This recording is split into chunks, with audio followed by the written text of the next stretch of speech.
Last episode में हमने देखा था कि सेवेंथ को फाइट करता देख मास्टर बाय पूछते हैं कि एम्परर शॉन्ग क्या वाकई में उन डीमंस को सेवेंथ ने ही मारा था। तब एम्परर शॉन्ग कहता है कि मारा था, अरे कुत्ता भर दिया था, मैं तो आपको तब से यही तो कह रहा हूँ। जिस पर मास्टर बाय कहता है कि सिटी यानी सच में उसे पहचानने में मुझसे गलती हो गई। तब ये डीमन भीतर एक साथ मिस सना की तरफ बढ़ते हैं, जहाँ मिस सना भी अपने फेरी नीडल टेक्निक का यूज करते हुए सबको पीछे खदेड़ देती है। जिस पर एक डीमन अब भाग के डीमन मास्टर के पास आते हैं, कहता है कि लॉर्ड वो लड़की तो बहुत ही ज्यादा स्ट्रॉन्ग है। तब डीमन मास्टर कहता है कि अरे वाह, ये हुई ना बात, अब लग रहा है कि फाइट का असली स्वाद आने वाला है। और इतना क्या कि ये ब्लड प्रिजन ऑन नाम से एक फॉर्मेशन को यहाँ पे सबके नीचे बना देते हैं।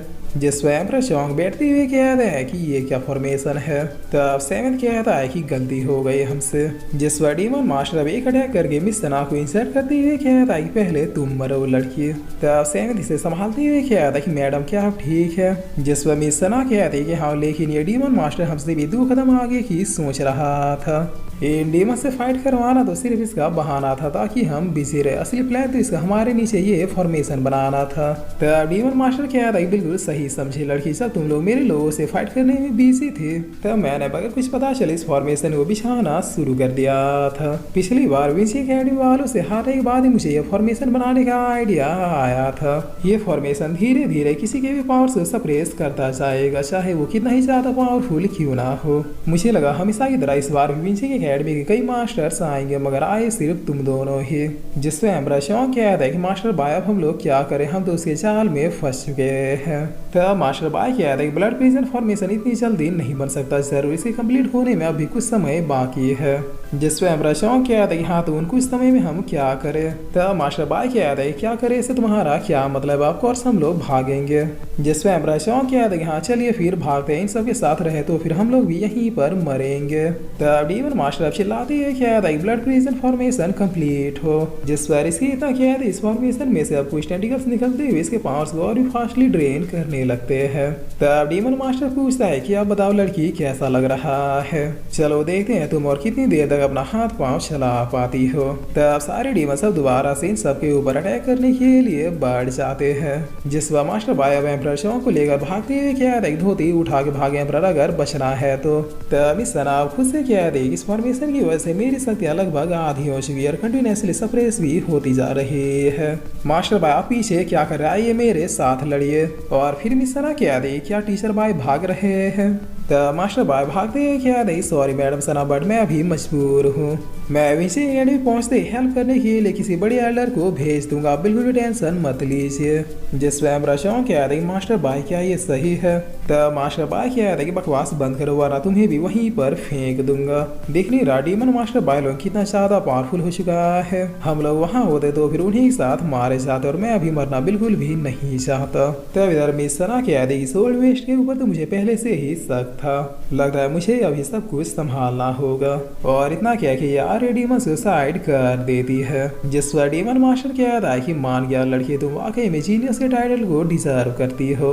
अब समझाओ सोल्डी ने सिर्फ तुम्हें अकेले क्यों भेजा। अब सोचिए फॉर्मेशन धीरे धीरे तुम्हारे सारे पावर्स को सप्रेस कर रहा है, तुम ज्यादा से ज्यादा और 10 मिनट तक ही टिकोगे। तब करीब 5 मिनट बीतने के बाद मिस सना के मुंह से ब्लड आने लगता है, जिसे देखकर सेवेंथ कहता है कि ये और ज्यादा देर तक होल्ड नहीं कर पाएगी, मुझे ये फॉर्मेशन कैसे करके ब्रेक करना होगा। वो चालाक मास्टर बाय सही टाइम पे एम्परर शॉन्ग के साथ भाग गए जब ये फॉर्मेशन कंप्लीट भी नहीं हुआ था।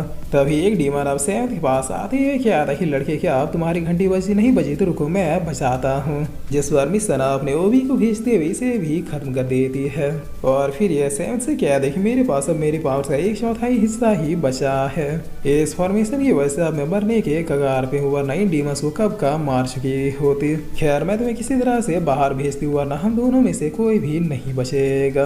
और इतना क्या कि ये अपने बचे कुछ पावर्स को इकट्ठा कर इस फॉर्मेशन को काटने का ट्राई करती है, जिसे देख सेवेंथ काफी इंप्रेस होते हुए क्या था कि इनकी शक्तियां तो कमाल की है। तब मिस सना के आते खड़े खड़े मुझे घूर के आ रहा, जल्दी निकलो यहाँ से। जिस पर सेवेंथ भी ओके कहते बाहर आ जाता है, लेकिन तभी डीमन मास्टर इसके आगे आते हुए क्या था कि ना मुन्ना ना भागने का टाइम कब का खत्म हो चुका है, अब तो सिर्फ यहाँ पे तुम लोग मेरे साथ खेलोगे, वो भी मरते दम तक। और इतना क्या कि ये अपने अटैक से सेवेंथ को वापिस फॉर्मेशन में भेज देता है।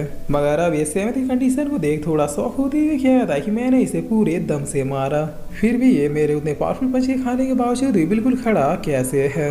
क्या वाकई में ये लड़का मामूली ही है? तब इस तरह की आदि सीटास तो किस्मत ही खराब है। जिस वजह सेवेंथ किया था कि आप मेरी चिंता मत कीजिए, मैं खुद को संभाल सकता हूँ, बस जो डीमंस आ रहे हैं उसे ही खत्म करने में आप फोकस कीजिए।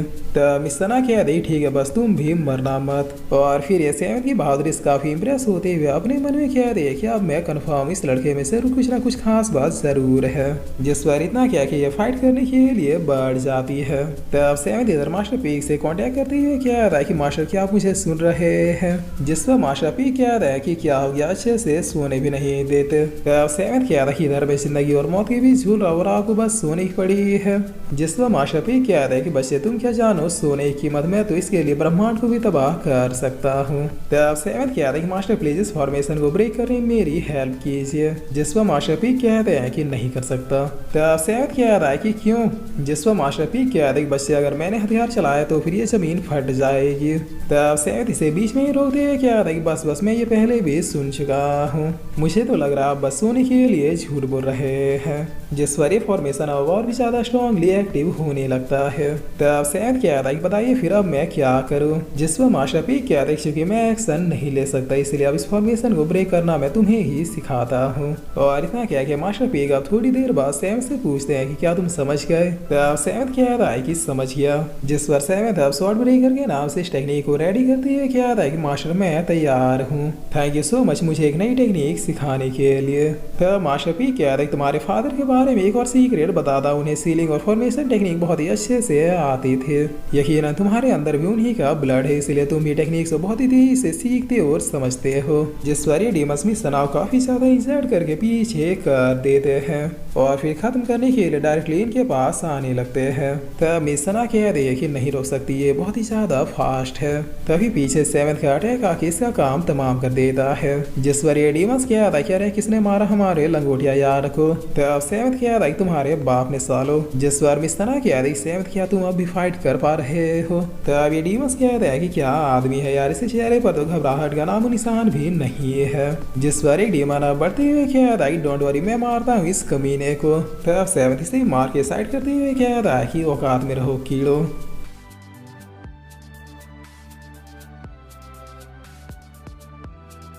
और फिर इसी के साथ ही एपिसोड यहीं पे खत्म होता है।